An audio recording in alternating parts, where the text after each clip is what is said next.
رب اشرح لی صدری ویسر لی امری واحلل عقدۃ من لسانی یفقہوا قولی۔ السلام علیکم ورحمۃ اللہ وبرکاتہ۔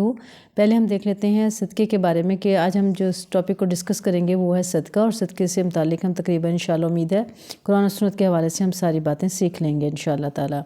پہلے ہم دیکھتے ہیں کہ صدقہ دراصل کہتے کسے ہیں، اس کی کیا تعریف ہے قرآن و سنت کی روشنی میں۔ صدقہ و خیرات کا مطلب ہے اللہ تعالیٰ کی رضا اور خوشنودی اور قرب حاصل کرنے اور ثواب کی حاصل کرنے کی نیت سے اللہ کی راہ میں خرچ کرنا صدقہ و خیرات کہلاتا ہے۔ اور جب یہی صدقہ اور خیرات فرض بن جائے تو یہ زکوٰۃ کہلاتی ہے، اور جب یہی صدقہ اور خیرات واجب بن جائے تو صدقہ فطر کہلاتا ہے اور قربانی بن جاتا ہے۔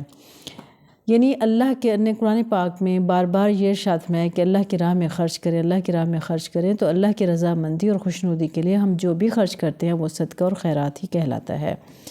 اور یہی پہ صدقہ جس وقت ہم دے رہے ہوتے ہیں اللہ کی رضا اور خوشنودی کے لیے، جب وہ ہمارے اوپر فرض ہوتا ہے تو وہ زکوٰۃ کہلاتی ہے۔ ایک دفعہ پھر سمجھ لیں، اور پھر وہی چیز صدقہ اور خیرات جب اللہ کی راہ میں دے رہے جب واجب ہوتا ہے تو وہ صدقہ فطر بن جاتا ہے، یعنی پھر وہ قربانی بن جاتی ہے۔ اچھا، اب ہم دیکھتے ہیں کہ مصرف یعنی اس کی اقسام کتنی ہوتی ہے۔ صدقے کی اقسام دو بڑی قسمیں ہوتی ہیں۔ ایک تو ہوتے ہیں خالصتاً اللہ کی رضا اور خوشنودی کے لیے ہم صدقہ دیتے ہیں۔ میں ابھی بتاؤں گی کہ وہ کون کون سے صدقے ہیں جو ہم اللہ کی رضا اور خوشنودی خالصتاً اللہ کی رضا کے لیے دیتے ہیں۔ اچھا، دوسرا جو ہوتا ہے، ایک دوسرے نمبر پہ جو صدقہ ہوتا ہے، دوسری قسم جو ہوتی ہے وہ ہے صدقے کو منت والا صدقہ، یعنی جو ہم منت مان لیتے ہیں نا کوئی کہ ہمارا یہ کام ہو جائے تو ہم اللہ کی راہ میں یہ چیز دیں گے یا وہ چیز دیں گے یا اتنے پیسے دیں گے یا دیگیں پکائیں گے یا کھانا کھلائیں گے، وہ ہو جاتا ہے منت والا صدقہ۔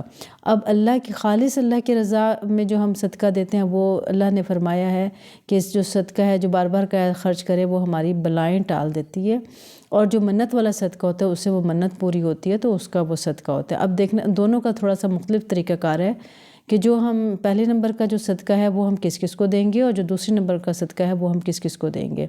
تو دیکھ لیتے ہیں کہ اس کے مصرف کون کون سے ہیں۔ اب اس کے ہم نے تعریف بھی سمجھ لی اور اس کی اقسام بھی ہم نے دیکھ لیں کہ اس کی دو بڑی اقسام ہوتی ہیں، ٹھیک ہو گیا۔ اب صدقے کے مصرف کون سے ہوتے ہیں، یعنی کن کن لوگوں کو ہم صدقہ دے سکتے ہیں۔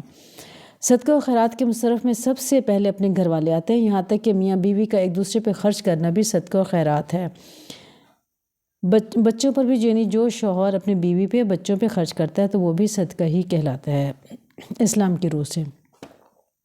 نمبر 2، اپنے بہن بھائیوں پہ خرچ کرنا، رشتہ داروں پر خرچ کرنا، یتیموں پر خرچ کرنا، مسکینوں پر خرچ کرنا، دینی مدارس پر خرچ کرنا، مسافر پر خرچ کرنا، پڑوسیوں پر خرچ کرنا، اپنے محلے والوں پر اور شہر والوں پر خرچ کرنا، آخر میں شہر سے باہر والوں پر خرچ کرنا۔ صدقہ اور خیرات کو صرف اور صرف اللہ کی رضامندی اور خوشنودی اور قرب حاصل کرنے اور ثواب کی نیت سے خرچ کرنا چاہیے، تبھی وہ صدقہ اور خیرات کہلاتا ہے۔ تو اور جو وہ صدقہ جو ہم اچھا اس میں یہ بھی ہوتا ہے ہر نیکی اور اچھا سلوک جو ہم کسی کے ساتھ کرتے ہیں یہ بھی صدقہ اور خیرات ہی کہلاتا ہے۔ کسی کا مسئلہ حل کرنا بھی صدقہ اور خیرات کہلاتا ہے۔ کسی کو مسکرا کر دیکھ لینا بھی صدقہ اور خیرات کہلاتا ہے۔ امر بالمعروف نہیں عن المنکر کرنا بھی صدقہ ہے۔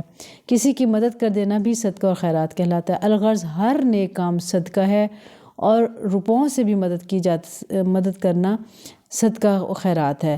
یعنی یہ مالی مدد بھی ہو سکتی ہے، یہ آپ کی فزیکلی مدد بھی ہو سکتی ہے، یعنی کسی کے کسی بھی طریقے سے کام آ جانا۔ تو یہ تمام صدقے کی اقسام ہے کہ ہم کس طریقے سے ہم صدقہ کر سکتے ہیں۔ ہر نیکی کا کام صدقہ ہوتا ہے مختصر طور پہ، یعنی ہر وہ کام جو اللہ کی رضا اور خوشنودی کے لیے کریں تو وہ صدقہ اور خیرات کہلاتا ہے۔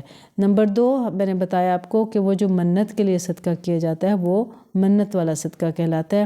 اچھا، جو منت والا صدقہ ہوتا ہے وہ میاں بیوی ایک دوسرے کو نہیں دے سکتے اور نہ ہی وہ اپنے بچوں کو دے سکتے ہیں۔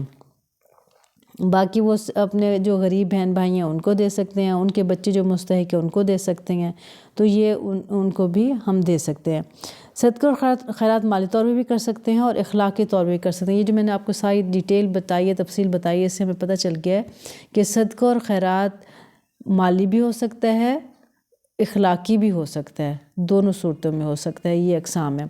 باقی جو یہ معاشرے میں یہ عام بات مشہور ہے کہ چاول سفید دے دو یا سفید چینی دے دو، یا یہ والی چیز گوشت ہے وہ چیلوں کو ڈال دو یا کسی راستے میں پھینک دو، یا گندم دے دو۔ دیکھیں رزق جو ہے نا اللہ تعالیٰ کا وہ ہمیں ضائع نہیں کرنا چاہیے۔ جو چیل کوے ان کی خوراک اللہ تعالیٰ نے رکھی ہے وہ اور طرح کی دیتی ہے۔ اگر گوشت کسی کو دے رہے ہیں تو کسی غریب اور مستحق کو دے دیں تو اس کا زیادہ ثواب ملے گا۔ باقی یہ جو چیزیں ہیں کہ سفید رنگ کی چیز دینی چاہیے، معاشرے میں سنتی ہوں بہت سے لوگ کہتے ہیں، بہت سی بہنیں کہتی ہیں کہ یہ اس اسپیسیفک چیز کو اسپیشل چیز جو بنا دیتے ہیں کہ یہ فلاں فلاں چیز صدقے میں دینی ہے، تو یہ شریعت میں اس کی کوئی حقیقت نہیں ہے۔ شریعت نے ہمیں دو ٹوک بات بتا دی ہے کہ ہر وہ چیز جو ہم اللہ کی رضا اور خوشنودی کے لیے دیں گے وہ صدقہ کہلائے گی، یہاں تک کہ کسی سے ہم اچھی بات کر لیتے ہیں تو وہ بھی صدقہ اور خیرات کہلائے گی۔ بس منت والا جو ہوتا ہے صدقہ اس کی تھوڑی سی ہے پابندی کہ وہ کس طرح سے کرنی ہے۔ اچھا، بہترین صدقہ جو آج کل کے دور میں علماء بتاتے ہیں وہ یہ ہے کہ غریب بچوں کی تعلیم پر خرچ کرنا بھی صدقہ کہلاتا ہے۔ تو یہ مدارس کے بچے بھی ہو سکتے ہیں، اسکول کالج کے بچے بھی ہو سکتے ہیں، جاننے انجانے کے بھی بچے ہو سکتے ہیں، غریب لوگوں کے بچے بھی ہو سکتے ہیں، جو والدین تعلیم کو کسی کے بچے کی افورڈ نہیں کر سکتے۔ تو علماء یہ کہتے ہیں کہ سب سے بہترین جو ہے نا اس وقت اگر کسی پہ خرچ کر سکتے ہیں صدقہ اور خیرات تو وہ کسی بچے کی تعلیم پہ خرچ کرنا ہے، تو اس کا بھی بہت زیادہ اجر و ثواب ہوتا ہے۔ اب ہم دیکھ لیتے ہیں کہ نبی کریم صلی اللہ علیہ وسلم نے اس کے بارے میں ہمیں کیا ارشاد فرمایا۔ یہ تمام میں نے آپ کو قرآن و حدیث کے حوالے سے بتایا کہ صدقہ دراصل ہوتا ہے کیا ہے، کون سے اس کے مصرف ہوتے ہیں، کن کن لوگوں کو ہم دے سکتے ہیں اور کن کو ہم کون سا صدقہ نہیں دے سکتے، یہ تو اس کی وضاحت ہوگی۔ اب یہ دیکھتے ہیں کہ سب سے بہترین حضرت ابو ہریرہ رضی اللہ تعالیٰ عنہ نے فرماتے ہیں کہ ہم نے نبی کریم صلی اللہ علیہ وسلم سے پوچھا کہ سب سے افضل ترین صدقہ کون سا ہے، تو وہ کیا کہلاتا ہے۔ تو ایک دن ایک آدمی حضور پاک صلی اللہ علیہ وسلم کی خدمت میں حاضر ہو اور دریافت کیا، یا رسول اللہ صلی اللہ علیہ وسلم کس صدقے کا اجر سب سے بڑا ہے؟ آپ نے ارشاد فرمایا وہ صدقہ جو تم اس حالت میں کرو کہ تم تندرست بھی ہو، جس کی بنا پر زندہ رہنے کے بجائے طور پر امید رکھتے ہو، پس انداز کرنے کے غرض سے پیسہ خرچ کرنے میں بخیل بھی ہو، تنگ دستی سے ڈرتے بھی ہو، مالدار بننے کی امید بھی رکھتے ہو، اور ان سب باتوں کے باوجود اللہ جلالہ کی رضا کے لیے صدقہ کرو، نہ کہ وہ صدقہ جس کو تم ٹالتے رہو یہاں تک کہ جب دم نکلے گا تو کہو فلاں کو اتنا دے دو، فلاں کو اتنا، حالانکہ اب تو وہ مال آپ فلاں اور فلاں کا ہو گیا، دم نکلتے ہی وہ مال خود بخود اوروں کا ہو جائے گا۔ متفق علیہ یعنی بخاری اور مسلم دونوں میں حدیث ہے۔ اب اس کی ہم وضاحت دیکھ لیتے ہیں۔ ایک تندرست اور اچھی صحت والا شخص زندہ رہنے اور عمر طبعی کو پہنچنے کے بجا طور پر امید رکھتا ہے اور زندگی بسر کرنے کے لیے مال کی ضرورت ظاہر ہے، اور ناگہانی مصائب کے وقت فکر و فاقہ سے بچنے کے لیے کچھ مال پس انداز رکھنا بھی ضروری ہے، جس کے لیے کفایت شعاری اور جز رسی لازمی ہے، اور خوشحال زندگی بسر کرنے کے لیے جائز طریقے پر دولت مند بننے کی کوشش کرنا بھی کچھ بری بات نہیں ہے۔ یہ سب انسان کی فطرتی تقاضے ہیں، لہٰذا ان حالات میں صدقہ خیرات کرنا بڑی جوان ہمتی کا کام ہے۔ نفس انسانی پر انتہائی شوق ہے، اس لیے اس کا ثواب بھی بہت بڑا ہے، برعکس اس کے کہ ایک بیمار اور زندگی سے مایوس انسان یا اتنا مالدار جس کو تنگ دستی کا اندیشہ نہ ہو، کہ ان دونوں شخصوں کو صدقہ خیرات کرنا بھی کوئی خاص کارنامہ نہیں ہے، اور نہ ہی ان کے نفس پر شاک ہوتا ہے، یعنی مشکل ہوتا ہے۔ چنانچہ حدیث مبارکہ میں آتا ہے اشق الاعمال اکثرها ثوابا، جو اعمال انسانوں پر جتنے زیادہ شاق یعنی مشکل ہوتے ہیں ان کا ثواب بھی اتنا ہی زیادہ ہوتا ہے، مگر اس صدقہ خیرات کی جرت ان فطری معانات کے باوجود وہی شخص کرتا ہے جسے آخرت کی فکر و خدا کا خوف ہو، یعنی ہمیں تنگ دستی کا بھی خوف ہو اور صحت مند تندرست انسان بھی ہو۔ اصل صدقہ وہ اللہ کے یہاں قبول ہوتا ہے۔ مقصد یہ بتانے کا جب انسان تندرست ہو، ٹھیک ٹھاک ہو، کسی آفت میں پریشانی میں مبتلا نہ ہو، اس وقت کا صدقہ سب سے افضل ترین صدقہ ہوتا ہے، کیونکہ اس وقت انسان بڑی ہمت اور جرت کر کے دے رہا ہوتا ہے، کیونکہ وہ سمجھتا ہے میں تو صحت مند ہوں، مجھے اس وقت پیسے کی زیادہ ضرورت ہے۔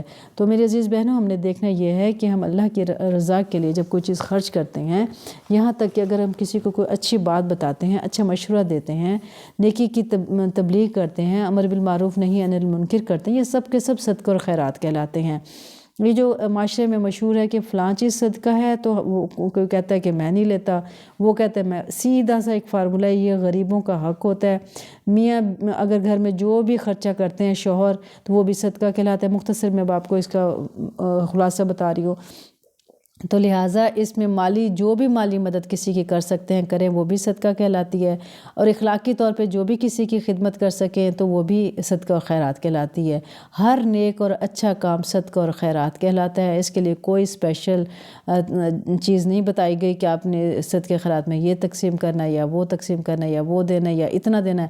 حسب توفیق جتنا آسانی سے خوشی سے دے سکیں اللہ کی راہ میں دیں، اور اتنا دیں کہ پھر اس میں پیچھے خود غربت کی حالت میں نہ آ جائیں۔ بہترین صدقہ وہی ہوتا ہے کہ دینے کے بعد انسان خود کسی کا محتاج نہ ہو۔